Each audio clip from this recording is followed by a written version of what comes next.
Big boss Malayalam season 7 എനിക്ക് തോന്നുന്നു ഇപ്പം ആ ഒരു ഹൗസിൽ ഏറ്റവും അധികം തന്നെ ഹാപ്പി ആയിട്ട് എൻജോയ് ചെയ്ത് each and every moment enjoy ചെയ്ത് പോകുന്ന ഒരു വ്യക്തി ഉണ്ടെന്ന് ആരെന്ന് ചോദിച്ചു കഴിഞ്ഞാൽ അത് അനീഷാണ് എന്നുള്ള കാര്യങ്ങൾ നമുക്ക് നിസ്സംശയം പറയാൻ സാധിക്കുന്നതാണ്.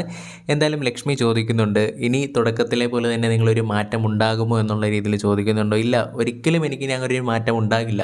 കാരണം ഞാൻ അത്രയധികം തന്നെ ഹാപ്പിയാണ്. ഇവിടെയുള്ള എല്ലാ ആൾക്കാരും എന്നെ സ്നേഹിക്കുന്നു, ഓരോ മൊമെൻറ്റും ഞാൻ ഇഷ്ടപ്പെടുന്നു. പിന്നീട് എന്തുകൊണ്ട് ഞാൻ ആ ഒരു പഴയ അനീഷിലോട്ട് മാറണം എന്നുള്ള കാര്യങ്ങളാണ് ചോദിക്കുന്നത്. ശരിയാണ് അനീഷ്, നല്ലൊരു മാറ്റം തന്നെയാണ് അനീഷിന് വന്നിട്ടുള്ളത് എന്നുള്ള കാര്യങ്ങൾ പറയുന്നുണ്ട്. എന്തായാലും അനീഷിൻ്റെ മാറ്റം സത്യം പറഞ്ഞാൽ എല്ലാവരും ഇഷ്ടപ്പെടുന്നുണ്ട്. അതുമാത്രമല്ല അനീഷ് ഒരു നല്ലൊരു വ്യക്തിയാണ് എന്നുള്ള കാര്യങ്ങൾ മനസ്സിലാക്കുന്നുണ്ട്. അതേപോലെ തന്നെ ഹൗസിലുള്ള കണ്ടസ്റ്റൻസിനാണെങ്കിൽ ഒരു മജോറിറ്റി ഓഫ് ആളുകൾക്കും അനീഷ് വിജയിക്കണമെന്നുള്ളൊരു വലിയ ആഗ്രഹവുമുണ്ട്. കാരണം ഇന്ന് ലൈവിൽ രാവിലെ കൊടുത്തൊരു ടാസ്ക് ആണെങ്കിൽ കൂടിയും ഏറ്റവും അധികം തന്നെ ഒരു സാഹചര്യത്തിൽ ആരും അറിയാതെ നിങ്ങളെ സപ്പോർട്ട് ചെയ്തിട്ടുള്ള ഒരു വ്യക്തി ആരെന്ന് ചോദിച്ചപ്പോഴത്തേക്കും മജോറിറ്റി ഓഫ് ആളുകളും പറഞ്ഞിട്ടുള്ളത് അനീഷിൻ്റെ പേര് തന്നെയാണ്.